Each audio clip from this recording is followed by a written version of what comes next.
قل اعوذ برب الفلق، اے اللہ میں صبح کے رب کی پناہ میں آتا ہوں. یوں دعا مانگو، اللہ نے ہمیں قل کہہ دو میں پناہ مانگتا ہوں صبح کے رب کی. اللہ کو اس کی ایک صفت کا واسطہ دیا گیا ہے، اور جو پناہ مانگی گئی ہے کتنی چیزوں سے؟ من شر ما خلق، جتنی چیزیں اللہ نے پیدا کی ان کے شر سے. ومن شر غاسق اذا وقب، اور رات کے شر سے جب وہ پھیل جائے. ومن شر غاسق اذا وقب، ومن شر غاسق اذا وقب، اور رات کے شر سے جب وہ پھیل جائے. ومن شر النفاثات فی العقد، اور جو عورتیں جادو کرتی ہیں، گریں لگا لگا کے پھونکتی ہیں. جادو میں یہ بھی ہوتا ہے، جادو سے ڈرنے کی ضرورت نہیں ہے، لیکن جو جادو کرتے ہیں وہ گریں لگا لگا کے نام پڑھ پڑھ کے پھونکے مارتے ہیں. تو ان سے بھی کتنے شر ہو گئے؟ 3. ومن شر حاسد اذا حسد، اور حسد کرنے والے کے شر سے جب وہ حسد کرنے لگے. اللہ کو ایک صفت کا واسطہ دیا اور پناہ مانگی گئی 4 چیزوں سے. لیکن سورہ ناس میں معاملہ الگ ہے. قل، اے نبی کہہ دیجئے، اعوذ برب الناس، میں پناہ مانگتا ہوں لوگوں کے رب کی، جو لوگوں کو پالنے والا ہے. پالنے میں حفاظت بھی آ گئی نا، لوگوں کی حفاظت کرنے والا. ملک الناس، جو لوگوں کا بادشاہ ہے. یہ اللہ کو اس کی دوسری صفت کا واسطہ دیا جا رہا ہے. الہ الناس، لوگوں کا خدا ہے، معبود ہے. اللہ کو اس کی تیسری صفت کا واسطہ دیا جا رہا ہے. اور پناہ صرف ایک چیز سے مانگی جا رہی ہے، من شر الوسواس، وسوسہ ڈالنے والوں کے شر سے. نہیں آ رہی بات؟ سورہ فلق میں اللہ کو صرف ایک صفت کا واسطہ دیا اور پناہ مانگی ہے 4 چیزوں سے. یعنی اس میں یہ بتا دیا کہ جن 4 چیزوں سے پناہ مانگ رہے ہو یہ اتنی خطرناک نہیں ہے، بس اللہ کو ایک صفت کا واسطہ بھی دو گے تو دعا قبول ہو جائے گی. ان سے پناہ میں لانا کوئی اتنا مشکل کام نہیں ہے، اور یہ بہت زیادہ خطرناک چیزیں نہیں ہیں. ارے تھوڑے پیسے مانگنے ہوں تو ایک آدھ واسطہ دیا جاتا ہے بس رشتہ داری کا. یار آپ مجھے 100 روپے دے دو، آپ میرے ماموں بھی ہو، اور آپ بس اتنا کافی ہے کہ ماموں 100 روپے دے. اب میرے بھانجے بیٹھے ہیں، کہیں ماموں کے 100 روپے نہ مانگ لیں. یا ابو، بس ابو کو ابا ہونے کا واسطہ دیا جائے گا نا. ماں سے پیسے مانگ رہے ہو، امی کے کیوں دوں، آپ میری ماں ہو، اتنا تو حق بنتا ہے نا. آج کل بچے ماں باپ کو سمجھا رہے ہوتے ہیں کہ آپ میرے ابو ہیں، آپ میری امی ہیں، اتنا تو حق بنتا ہے نا کہ کبھی کبھار 100 روپے دے دیا کریں. تو ایک صفت کا واسطہ دیں گے نا. لیکن اگر یہ 1 کروڑ روپے قرضہ چاہیے، پھر سے اتنا کافی نہیں ہے آپ میرے ابا ہیں، اتنا کافی نہیں ہے، بہت بڑی چیز مانگ رہے ہو بھائی. اس کے لیے دیکھیں آپ میرے والد بھی ہیں، اور اللہ کا دیا آپ کے پاس پیسہ بھی بہت ہے، پیسے والے بھی ہیں، اور آپ میرا خیال بھی کرتے ہیں، اور میں آپ کا لاڈلا بھی ہوں. تو جتنے واسطے دے سکیں گے آپ دیں گے. ابا کے اندر جتنی کوالٹیز ہوں گی سب کو ہائی لائٹ کریں گے، کیونکہ جو چیز مانگی جا رہی ہے وہ تھوڑی نہیں ہے.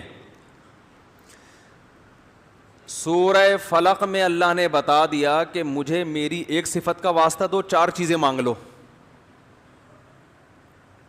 لیکن سورہ ناس میں بتایا کہ 3 صفات کا واسطہ دو، وہ واسطہ بھی بڑا تگڑا ہے بھائی.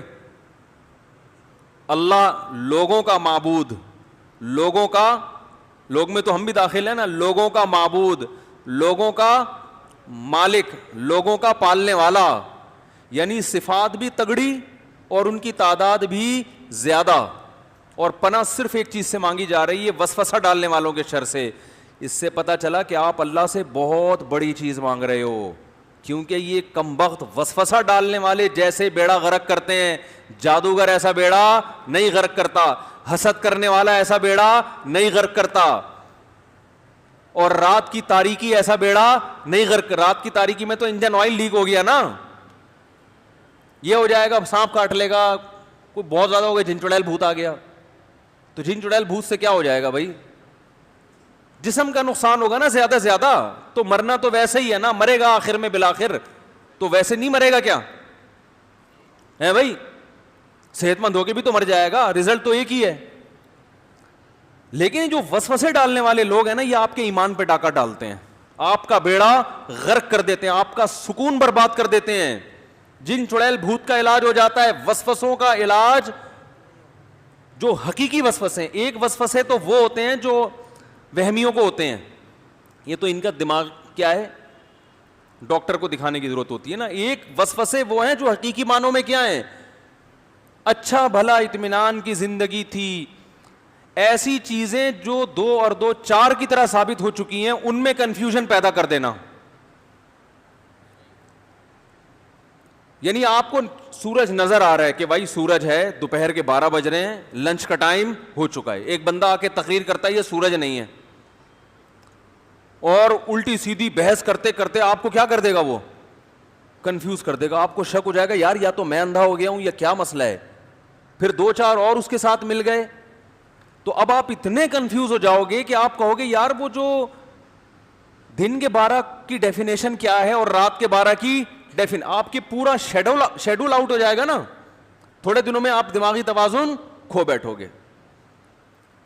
تو وہ چیزیں جو 2 اور 2 4 کی طرح ثابت ہیں, جو وسوسہ ڈالنے والے لوگ ہیں, ان چیزوں میں کنفیوژن پیدا کر کے آپ کو سیدھے راستے سے ہٹا دیتے ہیں. اور جب آپ بھٹکتے ہو تو پھر یہ نہیں کہ دوسرے ٹریک پہ چلنا شروع ہو جاؤ, کسی ٹریک پہ چلنے کے قابل نہیں رہتے. پھر وہ یا تو وہ قادیانی بن جاتے ہیں, یا منکرین حدیث بن جاتے ہیں پرویزی, یا وہ بالکل ملحد بن جاتے ہیں کہ یار مذہب کی قید سے اپنے آپ کو نکالو, یہاں تو اختلاف کے علاوہ کچھ ملتا ہی نہیں ہے, سب کی کتابوں میں کیڑے, سب غلط, فلاں ایسا فلاں ایسا.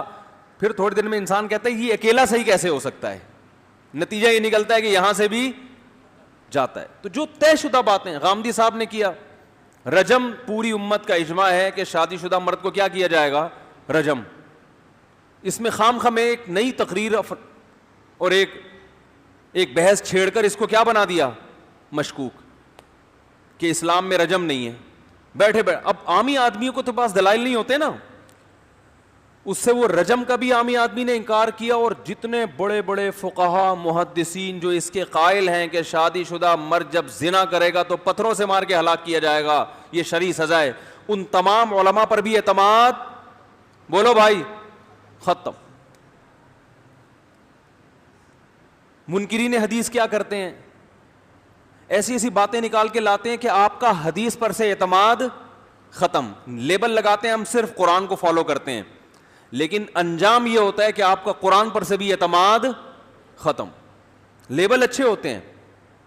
تو یاد رکھو وسوسہ وہ شخص نہیں ڈالتا جو کھلا دشمن ہو, وسوسہ اکثر وہ ڈالتا ہے جو دوست بن کے, خیر خواہ بن کے آپ کو ورغلاتا ہے, جو خیر خواہ بن کے آپ کو کہتا ہے میں آپ کو صحیح گائیڈ کر رہا ہوں, حالانکہ وہ کیا کر رہا ہوتا ہے, غلط گائیڈ.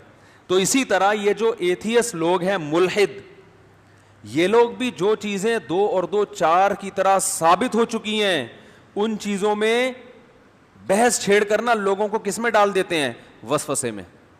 اب یہ تقریر ایک ملحد نے چھیڑ دی کہ جتنے پیغمبروں کا قرآن میں ذکر کرتا ہے یہ سرے سے ان کا کوئی وجود ہے ہی نہیں. چلو جو بے دین لوگ تھے وہ کہتے تھے بھائی یہ پیغمبر آئے ہیں, کوئی ان کی تعلیمات کو فالو کرتا ہے, کوئی نہیں کرتا, کوئی ان کے نبی ہونے کا انکار کرتا ہے, لیکن ایسا نہیں ہے کہ شخصیت ہی کا انکار کر دیا جائے کہ ایسی کوئی شخصیت, بولو بھائی, آئی نہیں. تو مجھے خیال ہوا کہ میں اس کے سامنے بیٹھا ہوتا تو میں اس سے کہتا کہ آپ یہ کہہ رہے ہو کہ حضرت عیسیٰ ابن مریم نام کا کوئی شخص یا یہ شخصیت دنیا میں آئی نہیں ہے. کسی مورخ نے, کوئی تاریخ دان نے نہیں لکھا.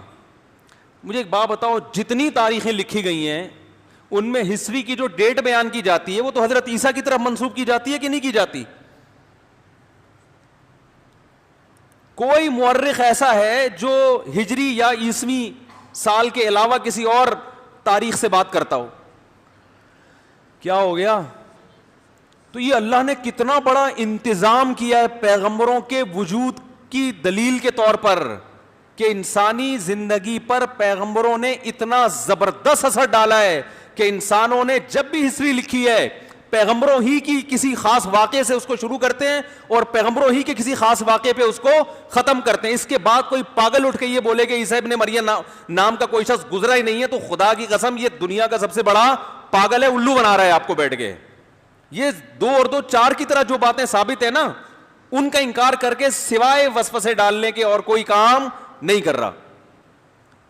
جب بھی ہسٹری لکھی جائے گی تو یا تو قبل مسیح یا تو ہسٹری لکھی جاتی ہے ہمیشہ پیغمبروں, کیونکہ پیغمبروں کا اثر اتنا زیادہ انسانیت پہ رہا ہے کہ اس سے زیادہ دوسری شخصیتوں کا اثر انسان پہ رہا نہیں ہے. دنیا کی جو سب سے مؤثر ترین شخصیتیں ہیں آپ ان کے وجود کا انکار کر دیا اگر آپ نے, پھر کسی بھی شخص کے وجود کو کوئی بھی کسی طرح سے انکار کر سکتا ہے. پھر نیوٹن اور ایڈیسن تو کوئی کسی کھیت کی مولی ہے ہی نہیں. آئنسٹائن کا انکار اس سے بھی زیادہ آسان ہے. نہیں آ رہی بات. لوگ کہہ سکتے ہیں یار یہ سب جھوٹی, سائنسدانوں نے لوگوں کو الو بنانے کے لیے آئنسٹائن کا نام استعمال کیا, آئنسٹائن نامی کوئی شخص نہیں گزرا. جبکہ آئنسٹائن کا اتنا تذکرہ کتابوں میں نہیں ہے جتنا تذکرہ عیسیٰ ابن مریم کا ہے اور موسیٰ علیہ السلام کا ہے. اور کتنا اثر ڈالا پیغمبروں نے انسانی سیرت پہ, انسانی زندگی پہ, کہ آج بھی دنیا کی 2/3 سے زیادہ آبادی پیغمبروں کے وجود کو اور ان کی تعلیمات کو فالو کرتی ہے, چاہے مکمل کرے یا تعلیمات کو فالو کرنے کا دعویٰ کرے, لیکن ان کی تعلیمات میں نجات سمجھتی ہے. تو 2/3 انسانیت, 2/3 انسان, یعنی مسلمان دیکھ لو, یہودی دیکھ لو اور عیسائی, کتنی بڑی آبادی بنتی ہے. 2/3 کے قریب انسان نہ وہ ایک دعویٰ کر رہے ہیں کہ ان پیغمبروں کی تعلیمات پر عمل کرنے میں نجات ہے. تو جن کی تعلیمات پر عمل کرنے میں نجات ہے ان کی شخصیتوں ہی کے وجود کا انکار کر دو, اس سے بڑی یعنی حقیقت